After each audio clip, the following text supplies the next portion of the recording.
Alors, je voulais parler du changement parce que je sais que c'est une thématique que tu traites lors de la formation de médiateur.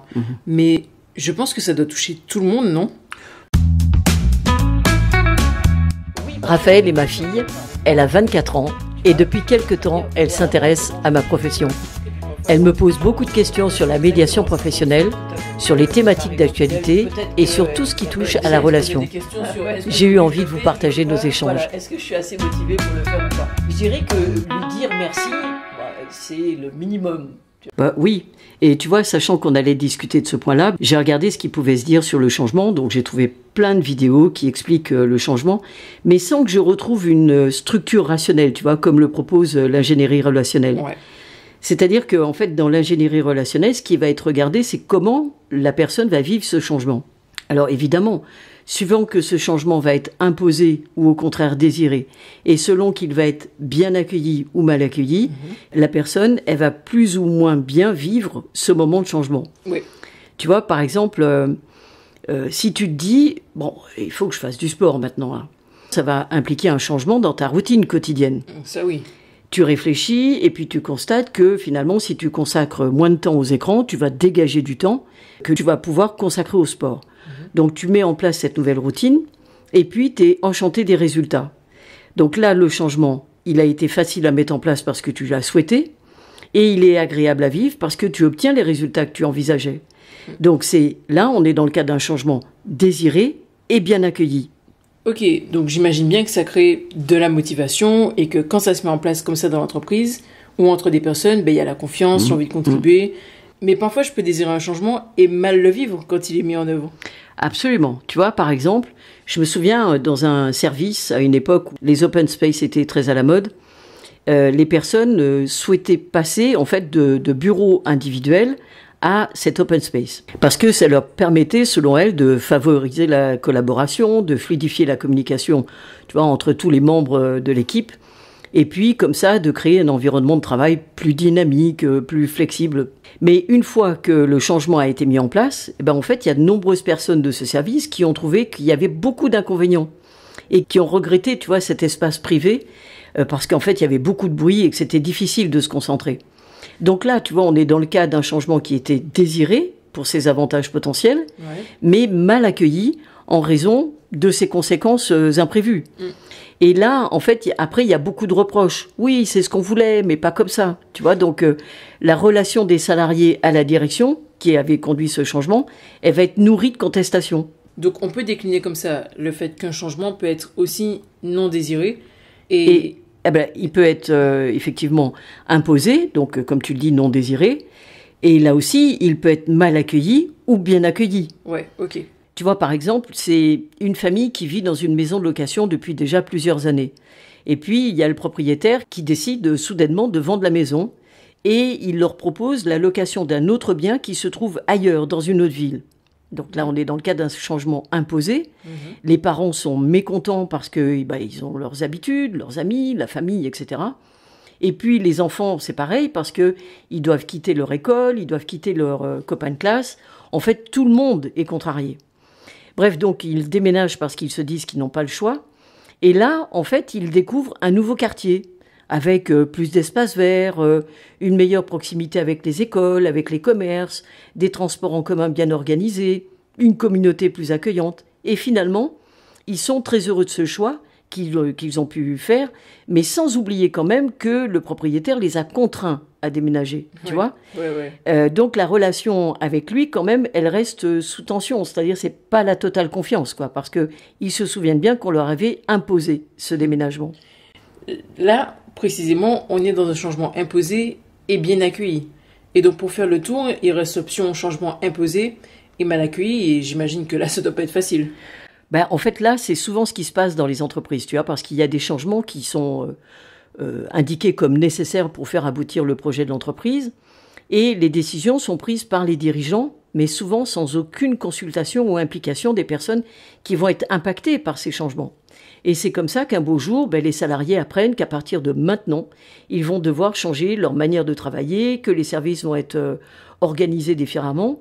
Et en fait, ça s'impose à eux de manière descendante. Alors évidemment, ça n'est pas sans conséquence, tu vois, parce que cette manière de faire, ça va générer de la frustration, de la résistance et puis éventuellement des conflits. Moi, je l'ai vu dans une entreprise où un jour, les salariés du service comptabilité apprennent que dans 15 jours, leur logiciel de compta va être changé. Ouais. Alors là, c'est le branle-bas de combat, tu vois, parce que en fait, on se dit, mais pourquoi il y a besoin de changer le logiciel de compta ? Est-ce que ça ne veut pas dire que ça va simplifier certaines tâches et que du coup, ça va supprimer des postes ? Tu vois, les rumeurs vont bon train, ça crée de la méfiance, ça crée de la peur. Et là, c'est l'émotion qui est aux manettes, tu vois, et c'est une émotion négative. Donc, les personnes sont dans la crainte, elles vivent cette situation comme une menace pour la sécurité de leur emploi. Et puis en plus, évidemment, il y a une formation qui doit être mise en place.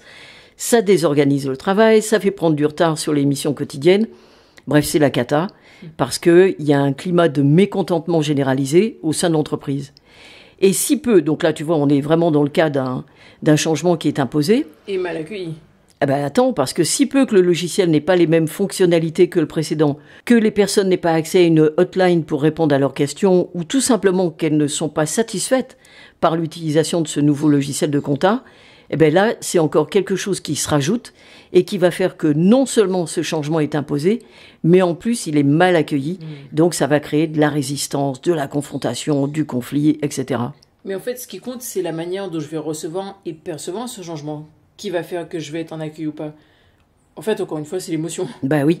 En fait, encore une fois, comme tu le dis, c'est l'émotion, c'est le moteur des réactions aux changements, en fait. Tu vois, les changements, qu'ils soient désirés ou non, ils peuvent susciter toute une gamme d'émotions chez les individus, de la peur ou de l'enthousiasme, de l'anxiété ou de la satisfaction, de la frustration ou du plaisir, de la joie ou de la tristesse, etc. Ouais. Donc ces émotions, elles peuvent ensuite influencer la manière dont les individus perçoivent et réagissent au changement. Mais tu vois, je l'ai déjà dit, souvent la direction des entreprises pense qu'il y a une urgence. Et donc, elle pense que ce temps d'implication des salariés va être chronophage. Et c'est pour ça qu'elles décident elles-mêmes et qu'elles imposent comme ça. Mais finalement, c'est une erreur, puisque le temps qui semble être gagné d'un côté en imposant la réorganisation, en fait, il se perd après en efforts colossaux, tu vois, pour gérer les résistances et les conflits qui en découlent, quoi. Donc en fait, il y a 4 états du changement. Il peut être désiré ou imposé, et bien accueilli ou mal accueilli. Oui. Et selon les combinaisons, ça implique des émotions différentes, et selon qu'elles soient génératrices de motivation ou de démotivation, les conséquences seront contributives ou contre-productives. Donc en fait, je comprends mieux pourquoi le changement fait partie du parcours de formation pour les personnes qui veulent devenir médiateurs, parce que c'est important quand même d'accompagner le changement. Oui, en fait, c'est complètement ça le travail du médiateur.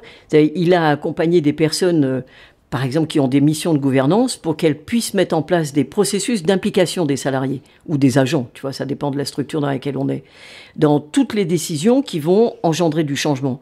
Et par ailleurs, quand le médiateur fait de la résolution de conflits, là aussi, c'est du changement. Tu vois, c'est ce que j'entends lors des entretiens de médiation. Les personnes vont dire « Non, mais moi, j'ai raison, donc je vois pas pourquoi je changerais. » Mais l'autre, en revanche, il faut qu'il change. Ouais, c'est toujours ça. Et comme l'autre personne pense et dit la même chose, tu vois que là, on est dans une impasse. Donc c'est pour ça que c'est une thématique qui est importante dans le parcours de formation des médiateurs professionnels. En fait, ce que je retiens, moi, c'est vraiment le côté rationnel de tout ça. Tout le monde peut s'y reconnaître, en fait. Mais est-ce qu'il n'y a pas d'autre manière de regarder le sujet ? Oui, tu vois, quand on parle du changement, particulièrement dans le management, mais pas que d'ailleurs, on parle de la courbe du deuil. C'est peut-être quelque chose dont tu as déjà entendu parler, où chaque changement, en fait, implique le deuil de la situation précédente. Alors je dirais oui, c'est une lecture, mais dans la mesure où les étapes de cette courbe du deuil ne sont pas vécues de la même manière par tout le monde, voire même que certaines personnes ne se reconnaissent pas dans certaines étapes, c'est difficile de prendre cette modélisation comme référentiel fiable. Alors que si tu regardes la matrice des 4 états du changement, en fait, tout le monde peut se reconnaître dans un des états. Et il peut, avec un accompagnement, sortir d'une dynamique émotionnelle désagréable vers un autre état qui va lui permettre de vivre mieux la situation de changement. En fait, il ne faut pas l'oublier, le changement, c'est tout le temps. Il y a des changements qui sont imperceptibles. Tu vois, si tu regardes une photo de toi quand tu avais 10 ans, tu vois bien que des changements, il y en a eu un paquet. Ça, c'est vrai. Donc tu vois, ça voudrait dire qu'en fait, les changements font partie d'une continuité. Donc c'est une continuité en fait avec des modifications, et que ce qui va être important, c'est de comprendre les mécanismes émotionnels pour que les personnes en fait ne soient pas le jouet de ces mécanismes émotionnels. Ben, tu vois, cette thématique du changement, c'est vraiment quelque chose qui me parle, parce que quand il est question de quelque chose qui est prévu, où je me suis préparée mentalement à ce que ça se passe de telle façon, ben, j'ai du mal avec le changement. Et souvent, ça se répercute sur ma capacité à m'affirmer pour dire ça me plaît pas, ça me va pas, à ne pas subir en fait le changement. Tu parles donc de l'affirmation de soi. Ouais. Comment faire pour s'affirmer? Oui, parce que j'ai quand même quelques exemples dans ma vie de personnes qui ont des comportements et je me dis, mais est-ce que c'est de l'affirmation de soi, ça? Parce que je vois que les conséquences sont désagréables sur l'autre personne, mais en même temps, est-ce que quand on s'affirme, est-ce que c'est vraiment imposer son point de vue ou faire entendre son point de vue à l'autre? Enfin voilà, comment faire avec tout ça? Comment je fais le tri? Quel comportement j'adopte? Voilà, j'ai besoin de réponses. Mais c'est le programme pour la semaine prochaine alors.